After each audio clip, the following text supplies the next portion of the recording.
안녕하십니까. 교육 그 자체 11번째, 12번째인가 시간입니다.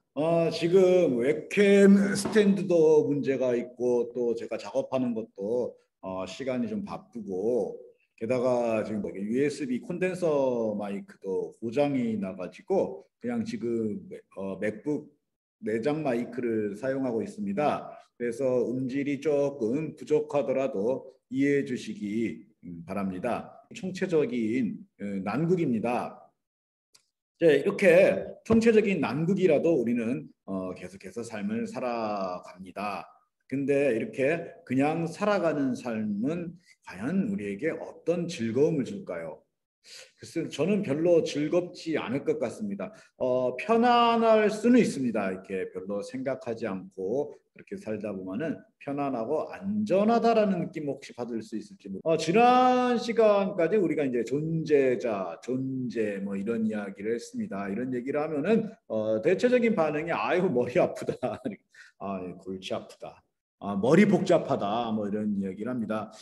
사실 이게 참 그 슬픈 이야기지만은 제가 선생님들을 대상으로 하는 여러 이제 강의를 하고 나면은 자주 듣는 이야기가 또 이런 겁니다. 뭐 좋은 얘기인데 아유 그렇게 살려니까 너무 머리 아프다, 정신 사납다, 복잡하다, 편하게 살자 뭐 이런 말이 이제 숨겨져 있는 거겠죠.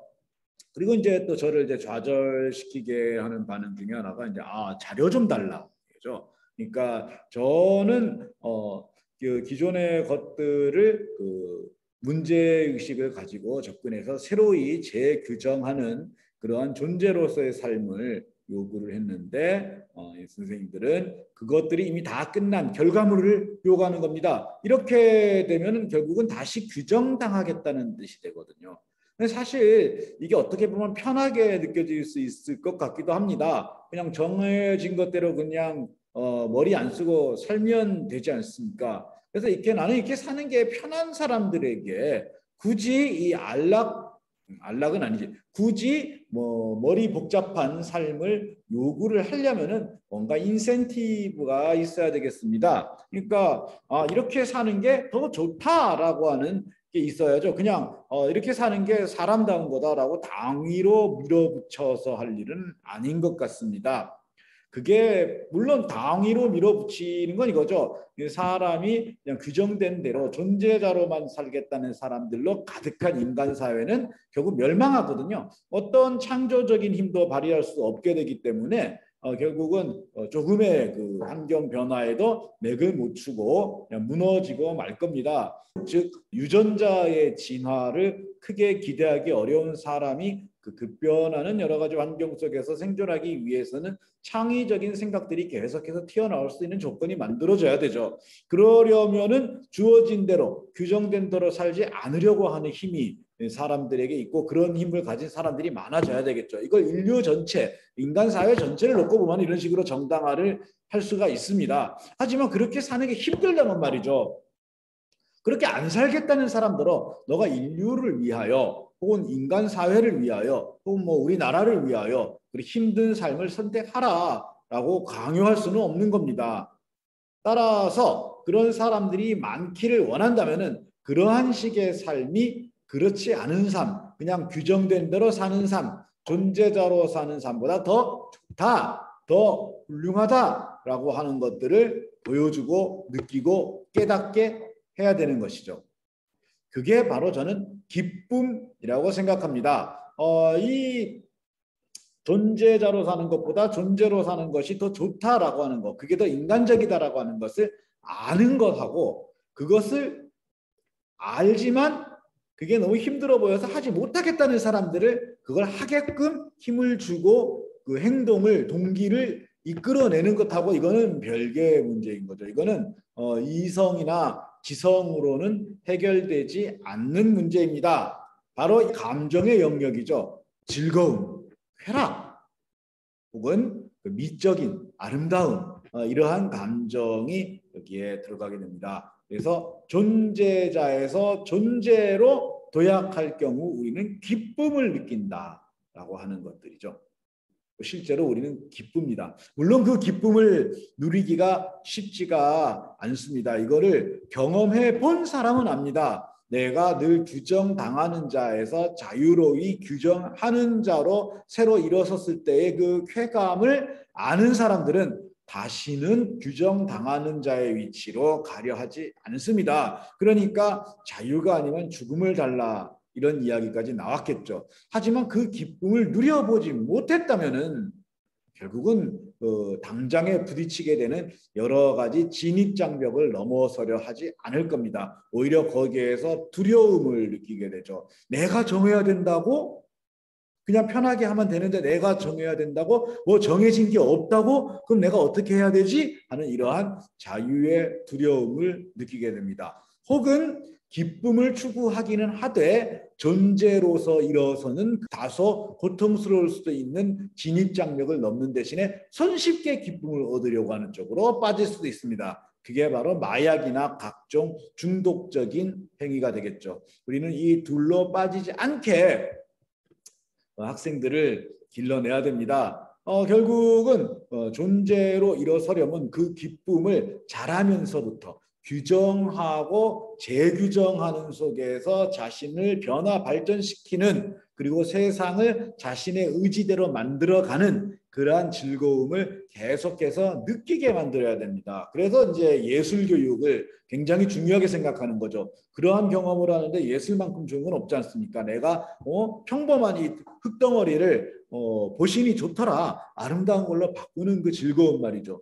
체육도 어떤 면에서는 그래서 단순한 스포츠가 아니라 내가 나 자신의 신체, 그냥 타고난 대로 살 수밖에 없다고 생각해도 나의 신체를 나의 유전자가 준 최대한의 한계까지 바꾸어 나가는 그러한 과정을 통해서 즐거움을 느끼게 하는 활동이 아닐까, 이렇게 생각을 합니다. 그런데 이게 처음에 시작할 때 늘 힘들잖아요. 늘 힘들기 때문에 누군가가 그러한 경험을 스텝 바이 스텝, 그러니까 고통을 크게 느끼지 않으면서 서서히 즐거움을 향하여 즐거움을 얻을 수 있는 경지까지 갈 수 있도록 스텝 바이 스텝 누가 이렇게 끌고 가줘야 됩니다. 그 활동이 뭐겠습니까? 그렇습니다. 그게 바로 교육입니다. 그렇기 때문에 사람은 존재자에서 존재로 도약하기 위해서 반드시 교육받아야 합니다.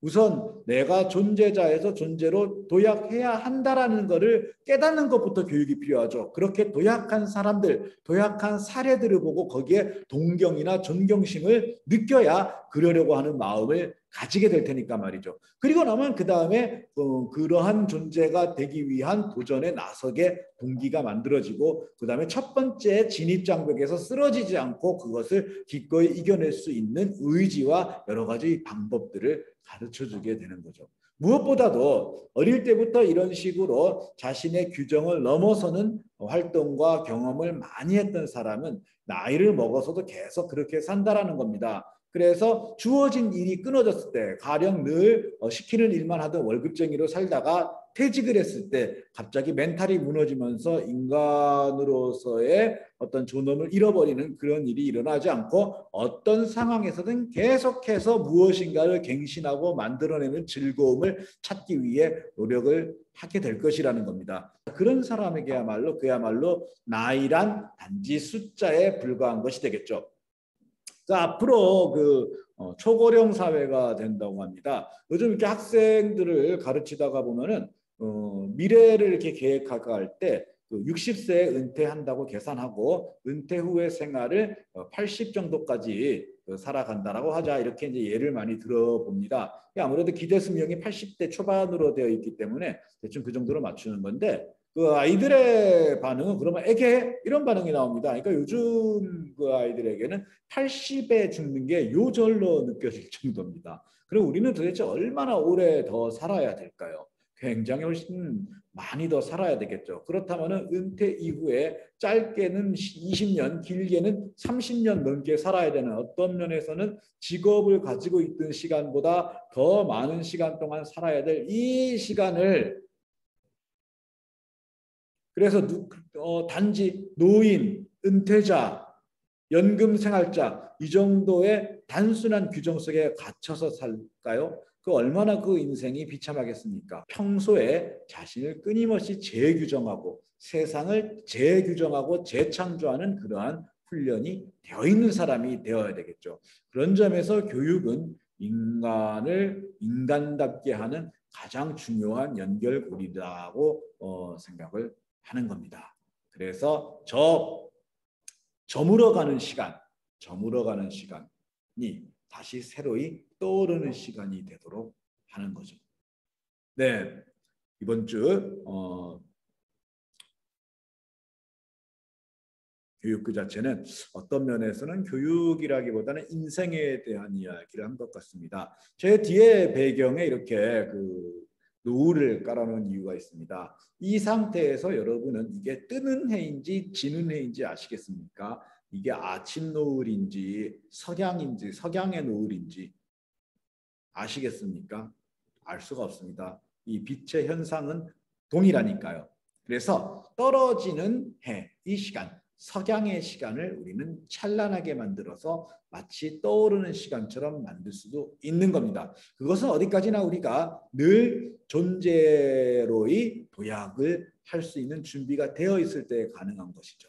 그래서 처음에는 다소 저항감이 있고 조금 힘들지라도 편한 것만 추구하고 단순한 것만 추구하는 게 아니라 새로이 규정하는, 그리고 기존에 익숙했던 것에서 벗어나는 그러한 경험을 학생들에게 많이 제공해 주어야 할 것입니다. 기존에 익숙한 것에서 벗어나려 하지 않는 삶, 주어진 것을 딱딱 맞춰가는 삶을, 우리 그런 사람을 흔히 성실하다라고 이야기하지 않습니까? 그런데 놀랍게도 장폴 사르트르는 그렇게 사는 사람들을 가리켜서 불성실한 사람이라고 불렀습니다. 자, 우리 성실하게 살아가도록 아이들을 길러내야 되지 않겠습니까? 네, 이번 주 교육 그 자체 여기까지 말씀드리고요. 다음에는 기왕에 이 시간 이야기가 나왔으니까 시간에 대해서 한번 이야기해 보도록 하겠습니다. 고맙습니다.